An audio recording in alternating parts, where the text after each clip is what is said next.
kita memulai segmen yang kedua, seri pembelajaran SD, tema pecahan. Di segmen yang kedua ini kita akan membahas tentang bagaimana menentukan capaian pembelajaran. Nah, Bapak Ibu semua, pemerintah sudah mengeluarkan dokumen sebagai referensi ya, apa saja yang bisa dimasukkan dalam capaian pembelajaran. Prinsip dasar kurikulum merdeka adalah guru diberikan kebebasan untuk menentukan capaian pembelajaran apa saja. Nah, kita akan coba sama-sama menentukan untuk kelasnya Miss Heni yang kelas 3 SD ini, kira-kira kita mau pakai capaian pembelajaran apa saja. Silakan dokumennya diperlihatkan di layar. Bisa diperbesar? Zoom in, zoom in. Oke, dikit lagi. Ya. Nah, yang capaian yang bukan yang paling atas ya Pak Ubed?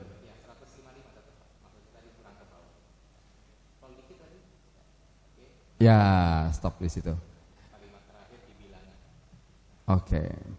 Nah, kalau kita lihat di sini Bu Heni, di sini kan capaian pembelajarannya adalah banyak ya. Pertama, bilangan cacah sampai 1 juta. Mereka bisa membaca, menulis, menentukan nilai tempat, membandingkan, mengurutkan ya. Dan ada dekomposisi bilangan tersebut. Jadi melakukan komposisi dan dekomposisi. Terus melakukan operasinya itu penjumlahan, pengurangan, perkalian, pembagian bahkan bilangan cacah. Tinggalkan nanti ini karena Miss Heni yang tahu, tapi Miss Heni bilang, oh kalau siswanya Miss Heni 2 JP itu baru dapat konsep, membaca bilangan sama penjumlahan saja, begitu ya. Kemudian di sini juga dikatakan bahwa membandingkan dan mengurutkan berbagai pecahan termasuk pecahan campuran. Seperti apa itu pecahan campuran? Nanti bisa dijelaskan ya. Kemudian bisa juga mengubah pecahan menjadi desimal ya. Sebelum kita bahas apa yang mau dicapai dalam 2 JP, kalau Bu Heni, nanti Pak Ubed juga bisa memberikan masukan. Kalau ini semua mau dicapai, kira-kira butuh untuk kelas yang normal lah ya, bukan high achievers ya. Butuh berapa JP untuk ini semua selesai? Kalau Bu Heni memperkirakan berapa JP ini?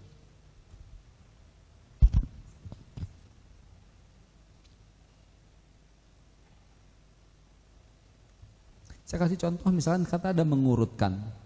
Kalau mengurutkannya misalnya gini, 1/2, 1/4, 1/6, 1/8.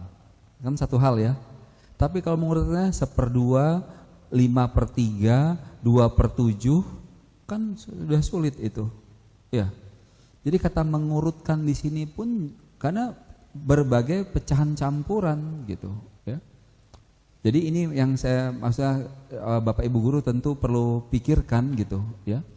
Artinya kan nanti kan setelah kita memikirkan tentang capaian pembelajaran, kan kita ada bagian berikutnya alur tujuan pembelajaran ya. Jadi kan kita yang harus berpikir ini opsinya itu apa? Misalnya gini, apakah saya memulai dengan 1, 1/10, 1/8, 1/6, 1/4, 1/2, terus 1. Siswa ngerti benar mana yang besar mana yang kecil, dia bisa mengurutkan ya. Lantas saya mau melakukan penjumlahan dengan angka-angka yang itu semuanya kelipatan 2 bawahnya, karena di atas ada kata KPK itu ya.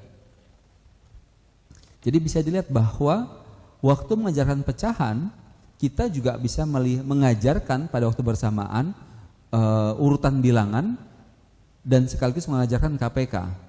Nah kan sebuah alur itu ya, alur sendiri ya. Atau pendekatan yang berikutnya, saya mau ngajarin mereka tidak begitu.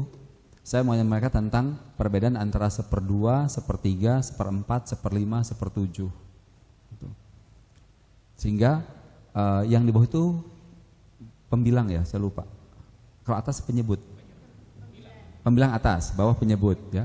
Nah, apakah saya mau memakai pengajaran pertama saya pembilangnya itu semua 1 ya, penyebutnya bilangan genap dan merupakan kelipatan satu sama lain, sehingga pada waktu bersamaan saya juga mengajarkan KPK gitu. Apakah ini jadi lebih mudah buat siswa untuk menangkap konsep keseluruhan tadi? Gitu, ya.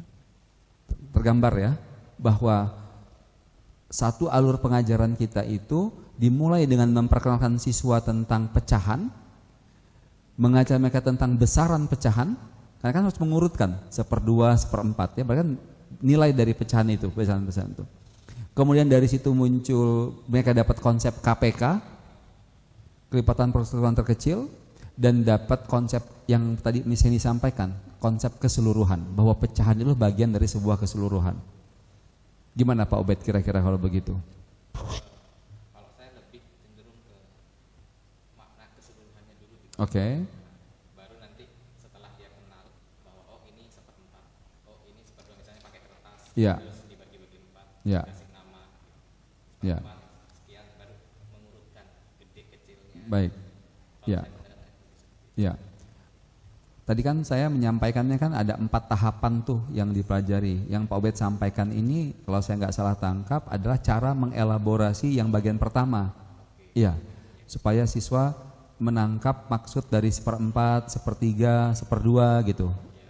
Termasuk menggunakan aktivitas merobek kertas, begitu ya? Atau ada hal lain yang saya tidak tangkap Pak? Ya, betul seperti itu. Begitu ya? Oke, jadi Pak Obed mengajak siswa untuk lebih betul memahami makna pecahan-pecahan tadi.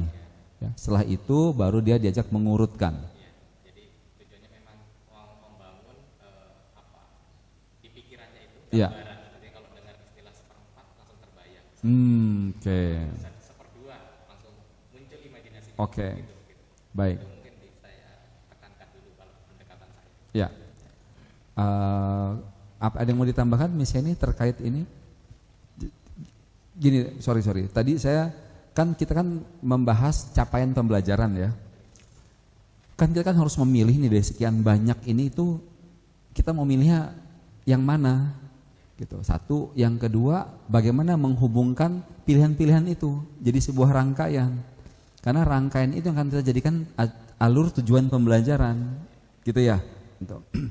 Baru nanti kita bicara assessmentnya, penilaiannya.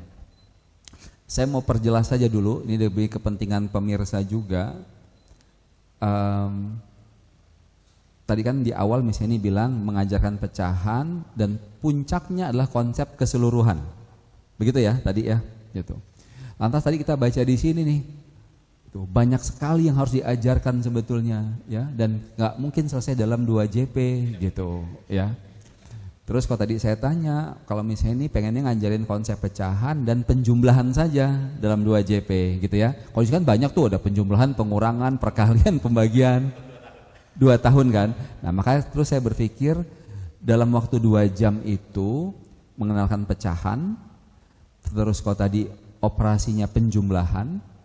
Nah kira-kira yang paling mudah dikaitkan siswa itu, kan dia sedang belajar pecahan nih. Sebisa mungkin penjumlahannya lebih sederhana supaya dia konsentrasi kepada konsepnya pecahan, bukan mikirin penjumlahan. Nah, karena di situ ada kata KPK dan FPB, saya pikir saya mau coba ambil yang KPK saja. Maka tadi saya berpikir mulai dari 1/10, 1/8, 1/6, 1/4, 1/2, 1, mulai dari yang paling kecil. Karena semuanya kelipatan 2. Gitu. Sehingga mulai dari ngajarin konsep angka pecahan, kemudian mengurutkan, menjumlahkan, dan terus belajar KPK sekaligus dan dapat konsep utuh keseluruhannya itu.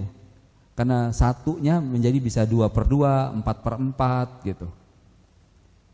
Nah, yang mau saya tanyakan, apakah tergambar bahwa materi yang baru saya sampaikan itu bisa untuk 2 JP enggak? Enggak ya. Sampai yang mana yang 2 JP? Menurut saya sampai konsep pecahan itu aja untuk law, iya, untuk law ya. Mungkin belum bisa. Oh gitu ya. Iya. Oke. Kalau penjumlahan belum bisa juga. penjumlahan bisa. Bisa. Jadi mungkin 1/2 tambah 1/2 gitu dulu. Ya, sama dengan 1 itu utuh begitu. Tapi itu akan terjadi mulus itu kalau sudah belajar KPK. Oke. Ya. Tapi Pak Ubed kalau dia hanya menjumlahkan kan nggak perlu KPK bukan? Kalau 1/2 tambah 1/2. Iya. Iya. Iya. Iya. Ya. Ya. Karena kan tadi kan kalau lihat banyak anak yang low achiever gitu ya. Jadi kan saya tuh suka ketuker pembilang yang atas ya. Pembilang ya. Penyebutnya sama kan gitu. Jadi kan kalau di atasnya dijumlahkan 1 tambah 1 2, bawahnya 2. Nah, ini mungkin akan jadi tantangan berikutnya saya baru terpikir. Siswa suka nggak bingung kenapa yang atas dijumlah bawah nggak dijumlah? Kan 1/2 tambah 1/2 tuh. 1 dijumlahin kan jadi 2. Kenapa 2-nya nggak tambah 2 jadi 4? Betul nggak Pak? Ya. Ini tantangan loh. Saya baru ngeh. Saya ingat waktu sekolah dulu teman saya suka tanya gitu. Zul ini kenapa yang atasnya dijumlahin bawahnya enggak? Mungkin nanti kita bahas di bagian di tujuan pembelajaran di video berikutnya. Baik, terima kasih semua. Salam guru inovatif.